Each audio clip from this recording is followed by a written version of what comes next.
If you would please stay on with us for the conversation we were meant to have this evening on LGBTQ rights in the army.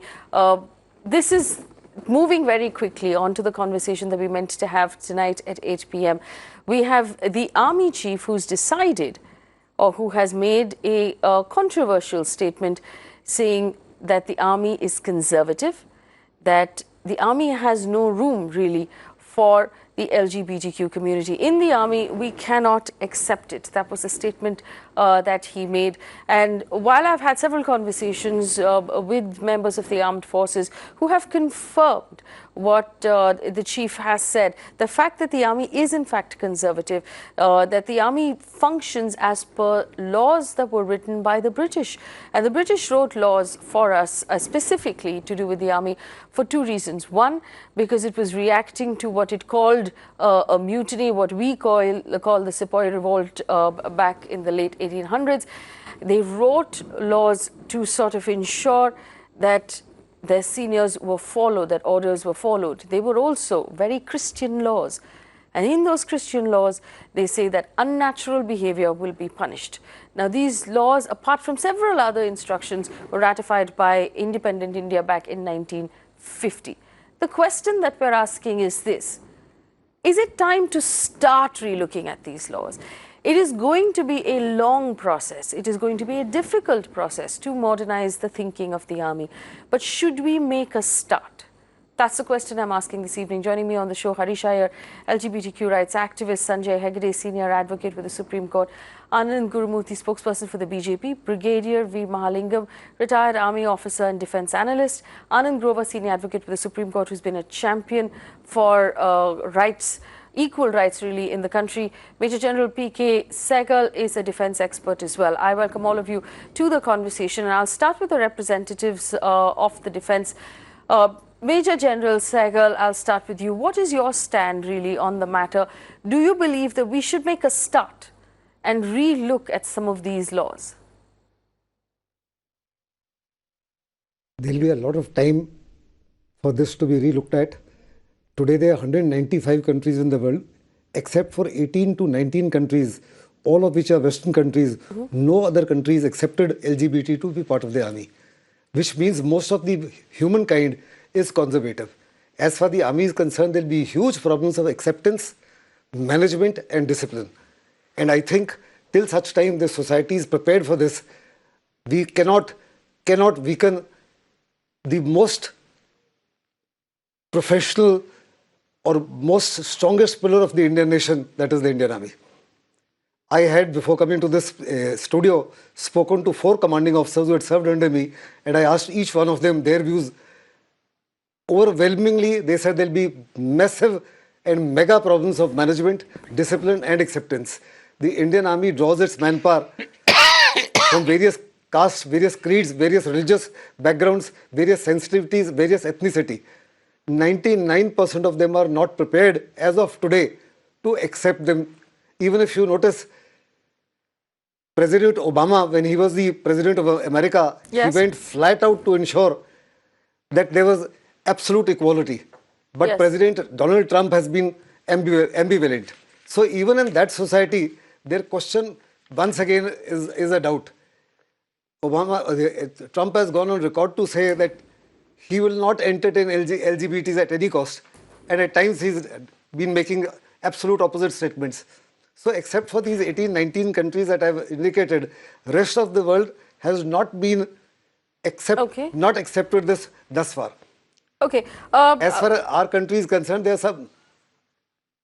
Yes, Major General Sehgal, I understand what you're saying specifically to do with matters of helping people in the army understand what we mean by equal rights. But as far as Donald Trump is concerned, I don't prescribe to any of his ideas, and I don't believe we should as a country at all. Brigadier Mahalingam, good evening and thank you for joining us. Your views on LGBTQ rights in the army? Let me first explain to you in detail. As far as the Indian Army is concerned, the men, most of them are from villages. Yes. In villages, these people come from families with great ethos, certain family values, and certain set of discipline.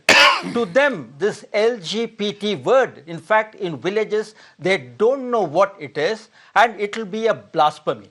And if you are tomorrow are introducing this in the Indian Army, the families definitely are not going to take it, and secondly, they are not going to accept their children joining that force where you have such an issue. The second aspect which I want to say is there is a grave mistake that is being done by the people of the country, and that is people think army is an avenue for employment. Army definitely is not an avenue for employment. It is a war mission. The war mission has two major components. One is the man and the other one is the weapon. As far as the man is concerned, the man has to be fit and the man has to be mentally fit. You cannot have a person who is sort of daunted by his men, who is mentally disturbed and who doesn't fit in well in the team. In any mission that you take, if you fit the screw at the wrong place or if you have the wrong screw fitted at in any mission, that's not going to function. As far as the army is concerned, our job as commanding officers and army officers is to prepare these people to fight a war. And if people have discrimination and if people are not happy with one another, you are going to disturb that team, that ethos of the team which has been developed all these days. And that mission, let me assure you, is not going to fight a war. As General Sehgal brought out very correctly, that even in the United States Army, till 1993, they never permitted anything. In 1993, they brought in this DADT, don't ask, don't tell rule. That is, so long as you don't reveal your sexual preferences, you could continue. That continued till 2013. In 2010, it is in that year when this particular law, DADT, was removed. So as far as even in a country where there is so much of advancement, so much of people, it is not taken. So what I would like to say, this will come in the army, I am not disputing it. The society as such will have to change and it has got to trickle down right up to the villages. And once they start accepting, it can come into the army. You cannot have this in the army unless the parents and the village societies accept this. Fair enough. I understand what you're saying. A word in from Sanjay Hegde. Sanjay Hegde, the Supreme Court judgment in 377 said very clearly that the LGBTQ community should no longer be discriminated against. Now, we do understand that the army has its own laws. Is the Supreme Court judgment applicable on the army? Because effectively this would be discrimination, but so far the army actually functions on the Army Act of 1950.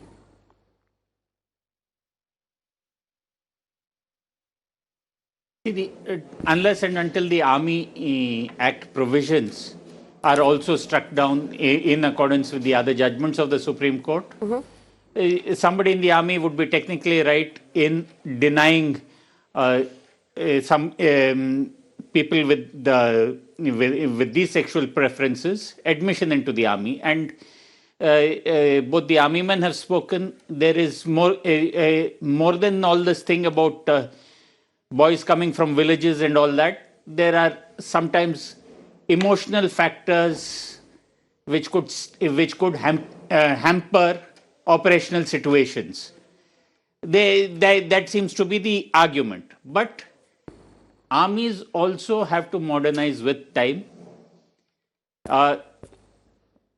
There is no particular way of checking whether people have lied about their sexual preferences.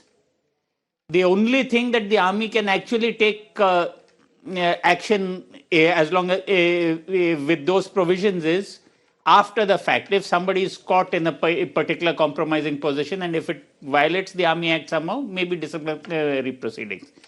But to keep gays and LGBT people out of the army at the point of entry itself That I don't think can any longer stand. I think the best course would be don't ask, don't tell. There should be no question on sexual preferences. Yes. You come in within the army, you follow army discipline. If the Army Act has certain provisions which require you to do or not do those things, stay within the Act.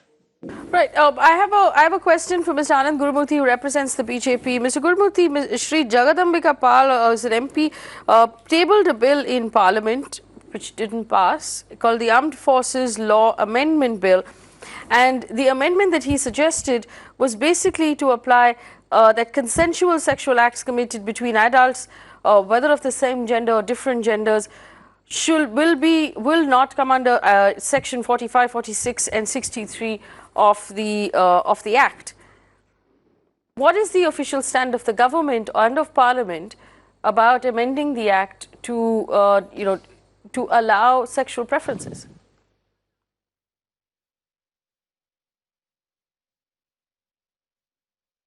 No, we don't have any official stand for that matter. So there's nothing to comment on that. And whatever the army chief decides for his, troops, that is the best.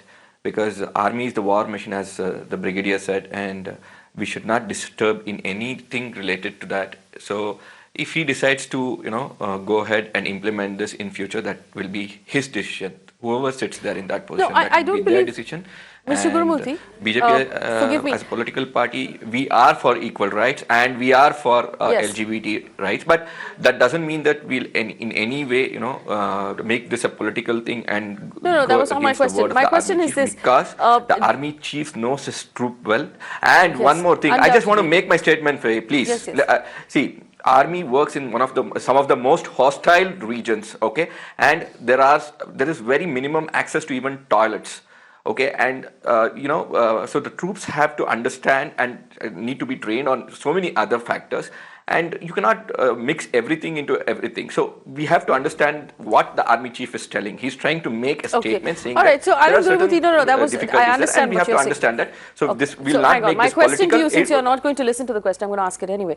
My question to you is this: the Act was written in 1950. There have been various calls from even inside the armed forces, not just on this one particular matter, but on various other matters, that the Act needs to be looked at and perhaps amended in several places. Now, is this something the government is working on? Because we know that this is a government that can move acts through Parliament, amendments through Parliament at very good speed.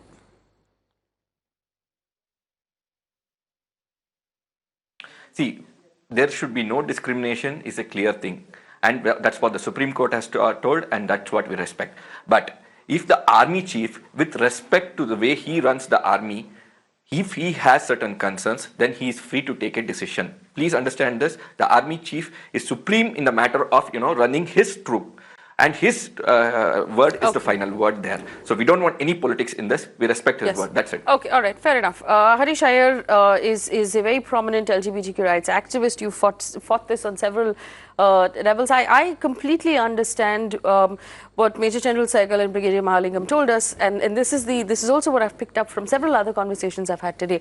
It's a complex process. It's a process of mindset. It's a process of comfort, and actually explaining to people what you mean by equal rights and what you mean by consent is going to take time. So it's possibly, if you have a long sort of route to take on changing society, and this might be the last change that is then actioned.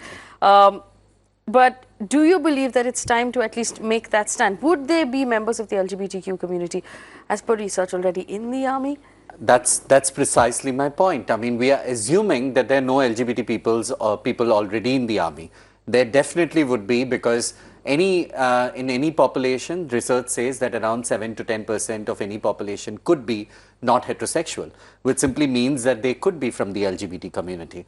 So first of all, the assumption that there are no LGBT people in the army by itself is wrong. The rules that exist for everyone else should be the same for the LGBT people as well. If they're not supposed to engage in sex, they should not engage in sex. They should not engage in sex. So if it simply means that everyone else is abstaining from sex, it doesn't really mean that LGBT people are just going to start hooking up in the army or anything of that kind. The rules that exist for everyone else should exist should be the same for for LGBT people as well. We don't want special rights, we want equal rights. And what makes anyone feel that there wouldn't be a nationalist who wants to give up their life, who wants to save our country from infiltration, save our borders, guard our borders? I want you to very quickly, if you will please, address the idea that perhaps members of the LGBTQ community are not, let's say, war ready enough, or not rough enough, or this is an idea, and we perhaps should address it. Would you please? I think LGBT people come in all shapes and all sizes. We are not stereotypical. We are fashion designers. We are watchmen. We are media people. We are in the armed forces. We are everywhere. So we have this stereotypical image of how a gay person will look like, how an LGBT person will look like. There is no one image. We are everywhere. My last question, because I have unfortunately run out of time. Major General Sehgal, it's not just combat. There are non-combat jobs as well that are not, not the hard jobs that both of you described. Is there room there, I need perhaps? a quick 1 minute. Yes. General Sehgal first. Till such time the society is willing, to accept it, I am afraid there is no possibility whatsoever. Supreme Court order notwithstanding, views of the LGBT activists notwithstanding, we honor both of them, we value both of them. It will take at least 10 to 15 to 20 years for a society like ours to be prepared to accept this. Mr. Hegde? Remember, 175 countries out of 195 have not accepted it. And those who have accepted, they are egalitarian societies. This society has accepted to give them equal rights. I just want to tell the army men concerned automatically that you... I just want to tell the army men concerned that you know as well as I do that some of the greatest heroes of the Indian Army who won us great victories, some of them were definitely would have come in within this definition, may have been in violation of the act, but they are our heroes and they have won us victories. So the idea that gay people can't fight, that is one thing that the army should definitely not countenance. Nobody made a statement. Sorry, sir. I would like to clarify that there is nothing wrong with the LGBT people. Let me clarify that. They are as good or as bad as anyone else. There is only one point, that it will spoil the team. It will spoil a well-knit team which we need to fight a war. They will not fit into that team. That is the only point.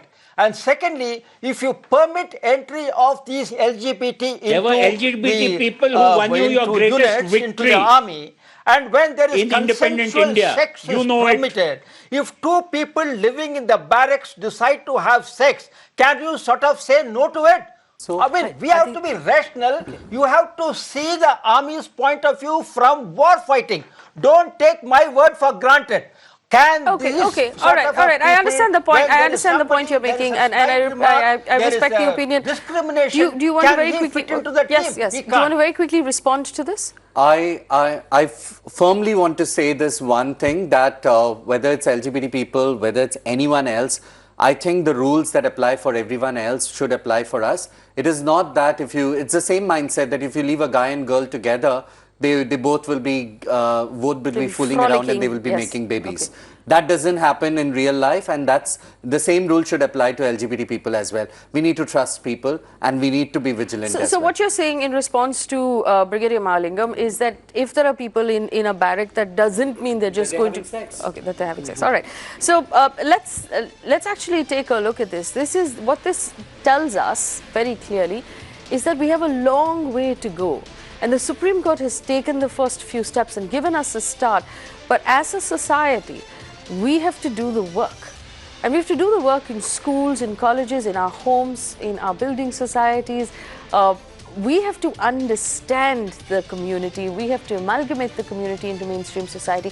We have to ask ourselves very honestly this question in our social circles and in our workplaces.